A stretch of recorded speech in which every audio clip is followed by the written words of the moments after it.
Welcome back, everybody, to another Digital Gate Studios production. Jordan is back with some more fun stuff. What do you got? Oh, yeah. So I'm just going to preface this by saying this is the most fun I've had in the deck in a really, really long time. It's a good format, man.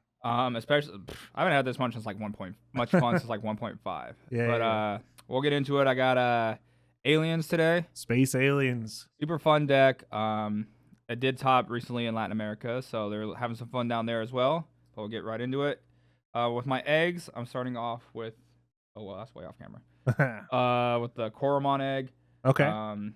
Just because I am playing a few blockers and the Kokomon in it gives blockers. So when a target is switched, attack target is switched, all turns gets +1 KDP until the end of turn. Once per turn, so it can happen on both turns. Pretty good. So if they're trying to raid into you also. And then, well, I got that. And then one Doraemon just for the sources. Get some extra draw. Mm-hmm. The thing about this deck is it kind of loses to itself, really. Mm-hmm. And that extra draw can help. But there is a lot of draw in here. Sure. So we're going to start with the one of the new cards. I just mentioned it, Kokuwomon. Okay. Inheritable blocker. That's so crazy on a level 3. I mean, I think it's probably the first card we've gotten that has that. Yeah. On a level 3. No, there's power creep in black for sure. I need some love. It does. It does. And the next card, Gotsumon. Yep. BT13. Really, really good card.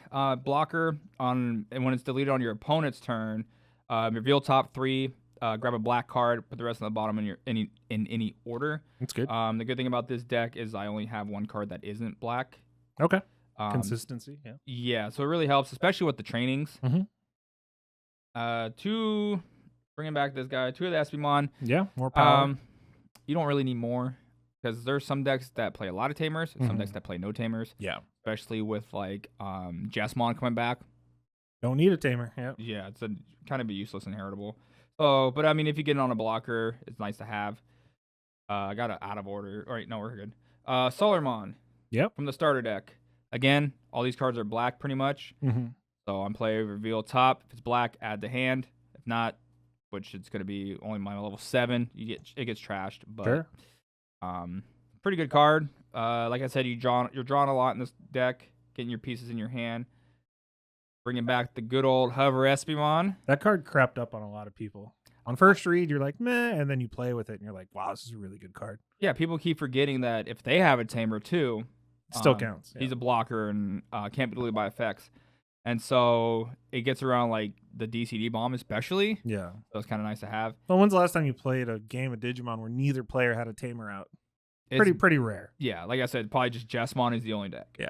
And then, on play when Digivolving, best alt art in the game. That's pretty good. Good value too. Yeah. A new piece we got, Vegemon. Yep. What I really, really like about this deck is a lot of on-play and when Digivolving effects. Mm-hmm. So this kind of sets you up for your level 5 in the Etemon.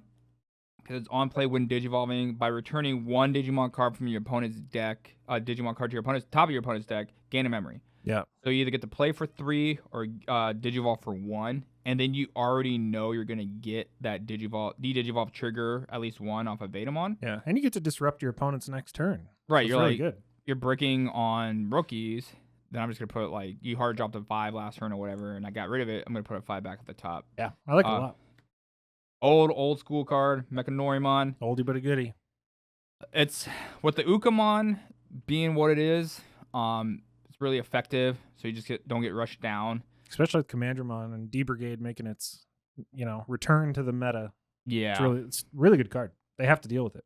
Yeah, I mean, like, ideally you don't want to put on top of Hover SB, but I mean, having an 8K blocker, and then if you when you redirect, it's 9K. Yeah. Totally worth it. I mean, it's hard to deal with, and so you got a 9K constantly unsuspending. And, with newer players, they're not going to see it coming. And then my last blocker, Dark Tyrannomon. Turbo blocker, yeah. Yeah, just Digivolve for 1. You want to get to your 5s is the biggest thing. And then we will go to, I already mentioned it, Etemon. That card is surprisingly good. It's insane. Yep. If you ever need the hard play, it's not the end of the world. Mm-hmm. Because it is an on-play when Digivolving. Your opponent reveals the top 3 cards of their deck. De-Digivolve one of their Digimon. You target their Digimon, de-Digivolve for each Digimon card revealed. Yeah. They got a level 6 on board. You hit 3 Digimon. Down to 3. Not only do you get to see the 3 Digimon on top of their deck, Yeah. you get to de-Digivolve, and then you're like, I don't like that. Put it at the bottom of your deck. Yeah. And so it'll, or even if you're hitting trainers, like, all right, I didn't get the Digivolve, but you need your Tamers. Yeah. Put them at the bottom of your deck. Well, it's good because you can help your opponent brick too. Because if you strip it down to a level 3, and they drew out 2 or 3 level 4s, you can just be like, oh, bottom of the deck. Right. And then there goes probably a third of their level 4s in the deck that they need to get that stack restarted. Yeah. Good stuff. And I mean, it's 7, so you get to play it off the level 7, which I'm going to say now is a Swart. Yep. So you get to bring that out if you want. The next piece I've gotten a lot of value out of. Datamon. Mm-hmm. A lot of new cards in this deck. Yeah, I think one of the bigger cards that have made a comeback is Crimson Blaze. Mm-hmm. So there's somebody who tried to Crimson Blaze me, and I'm like, can't do it. Okay, cool. Yeah. You get your memory, but he's still alive. Yeah. So he's a 6 cost, 6K, and then a 2 to Digivolve. So again, you're turboing up to that level 6. Yeah. But yeah, I just can't be deleted by effects. So when they DC D-bomb, you have your level 6 on top, gets you Digivolved, and okay, he can't die. Yeah. Good stuff. And then one Andromon from the starter deck. Yeah. Just to get that guaranteed D-Digivolve. Mm-hmm. So if they happen to have a Quartz, you can come out of Raising, do like the Vegemon for 1 essentially, and then D-Digivolve so you get it. That's mainly why I played that, because I was doing 4 of these, but I was like, I have to have at least one guaranteed way. Another out. Yeah. And then also he has Reboot as the inheritable, so good stuff. Not the end of the world. The spice in this deck, Shadow Seraphimon. I mean, it fits the theme of D-Digivolving. Yeah. So when they check a card, and the fun part about that is, as soon as that card is checked, it gets D-Digivolved, and then it battles. And then recovery +1 and on deletion, and then your opponent target Digimon gets -4K for each card in stack. But you have it on top of here. You're kind of making them decide if they want to swing or not. Yeah. Because you can block it and have this dude get deleted, and you're like, all right, now that's dead. Yeah. Or you swing, and then they're like, well, it's suspended now, but either way, I'm gonna die. So and you'll net a security out of it. Really yeah. So there's a lot of counterplay you can do with this deck too, and then also he can become a 13K if he has the Koromon underneath. Shadow Seraph is just all around an annoying thing to deal with. Yeah, because I've probably hard played this card more times than I've actually Digivolved. Yeah. A lot of decks can't deal with it. Right, and then you're like, all right, well, just get Digivolved. Yep. So the bigger boss of the deck, Ebemon. Good card. I love this card because you're guaranteed to play it on your turn. Surprised the hell out of me when we played it against me. I had no idea what that card did. Yeah, flies under a lot of radars. Yeah, because like it's 11 cost. It does, and that's also an on play when Digivolving. So if it's your turn, you might be sending your opponent to 10. Could be a board wipe though. But you could be wiping their board. And so if you don't know what it does, reveal the top 3 cards of your opponent's deck, and then choose one of those cards, and then delete your opponent's Digimon whose total play costs add up to that. Yep.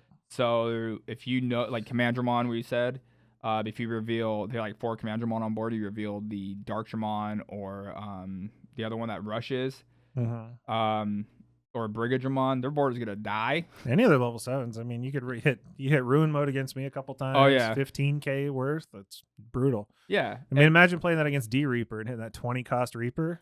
Well, and then playing Jacob, he had a Death X on board. Yeah. And I hit the only other Death X in his deck, and it blew up his Death X, and then bottom deck that Death X. Yeah.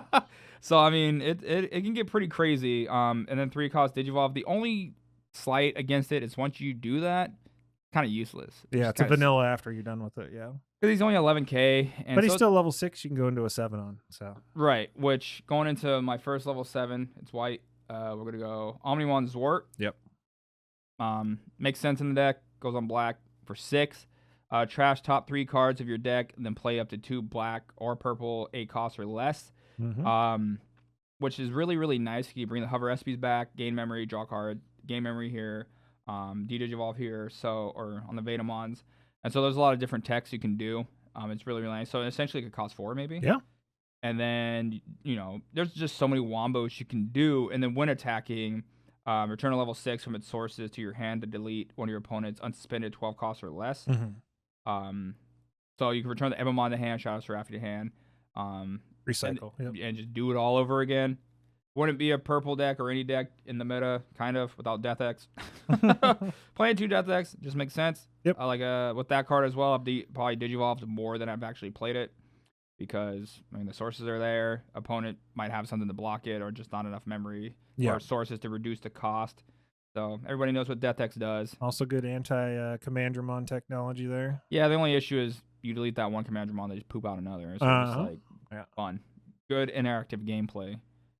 DG Dimension, very, very strong card in this format. Best removal in black, I think. It's really insane. Especially if you have Shadow Seraphi on board and they check that, you get 2 Digivolves and blowing something up or blowing 3 things up. And so, I mean, it's I want to play 4, but it gets kind of sticky because there was a couple games where I'm getting all 3 in hand. You don't want that. Yeah. And I'm like, neat. Another old school card, kind of. Kongu? Yeah. Kongu. I mean, with all the vaccine decks, all the recovery, all the adding to whatever, it's annoying. Commandramon. Yeah, it's just so to your opponent's turn, end of your opponent's turn, another Digimon with 7 costs, play cost 7 or less can't attack, and then players can't add cards to security stacks. Yeah. Very interesting ruling. Jacob Nito, he played what's it called? The reinforcing memory boost, and I had used that. Reinforcing says add remaining cards to hand. Yeah. So you have to draw 2 for 6 and get that delay. Yeah. So it's wild how I can stall, but again, like they can do their Patamon trigger, but they don't get to add anything to the stack. Yep. This card, probably the MVP of the deck. Throwback. Breath of the Gods, 2 cost option. One of your Digimon gains reboot. It can't be bounced back to hand or deck. Can't be DP reduced. Yeah, it's huge in this format. And security effect, your opponent's Digimon can't attack players for the turn. Yeah. Very, very strong. Came in super handy against your deck. Yep. Came in super handy last night at locals against like Amphimon. So getting that reboot's really, really big too, especially if you have a blocker. Mm-hmm. Like what Shadow Seraphi is essentially a free swing, and then you just reboot if it doesn't die, and then you have the blocker in tow. Defense training, just playing 1. Don't really need to play more. I don't mind if it's my opponent's turn. I kind of want them to play around me. Yeah. So I want to make them make the decision, especially if you have like the Gotumons. And then tying it with 1 black memory boost. Yep. You just need to fish for pieces. Get some raw memory for your options. Yep. Yeah, and then like of course if you need to go in the Shadow Seraphi for not passing turn or something, or give them less memory when going to your 6-7s, it's not a bad play. And then 1 Tamer here, Tai Kamiya. Old one. Yeah, it was. Tamers are tough for this deck. I was running Izzy, but after you do that stack, he's useless. Yeah. You gain your memory. I'm like, yeah, I can pass turn if it checks in security, but I went with Tai. Give that 1 extra plus 1k because with all the DP reducing, that makes a huge difference. Especially when the Angemon can just swing and kill the Datamons. Yeah. So if you have that extra 1, you're safe. And then more draw on the deck. Izzy and Joe. Yeah. Starting of your turn, if your opponent has 2 or more Digimon, gain 2 memory. And then on opponent's turn, if a black Digimon is deleted, suspend and draw a card. Really, really handy with having all the blockers. So you can do like the Gotsumon trigger and do that. Draw 2 cards. Shadow Seraphi, recover, draw a card. At the end of the day, it's a very, very fun deck. It's very viable. Luckily, we're in a meta right now to where like not one thing is dominant. Yeah. But like right now, I think Digivolve is super strong. It's insanely strong, and then also when you get to Digivolve, then blow up their board. Yeah, pretty handy. So that's why I like Shadow Seraphi too, because you can at least get that minus DP also if they have protection. But the end of it all, try it out, build it, make some changes if you like. It's a good start. I've toyed with this deck a bunch, but this is kind of what I've been playing the last 2-3 weeks. Very happy with it. So yeah, let us know what you think. Yeah, killer deck, man. Thanks again for joining us, guys. Feel free to check out more of our BT14 content coming at you. And we'll see y'all in the next one.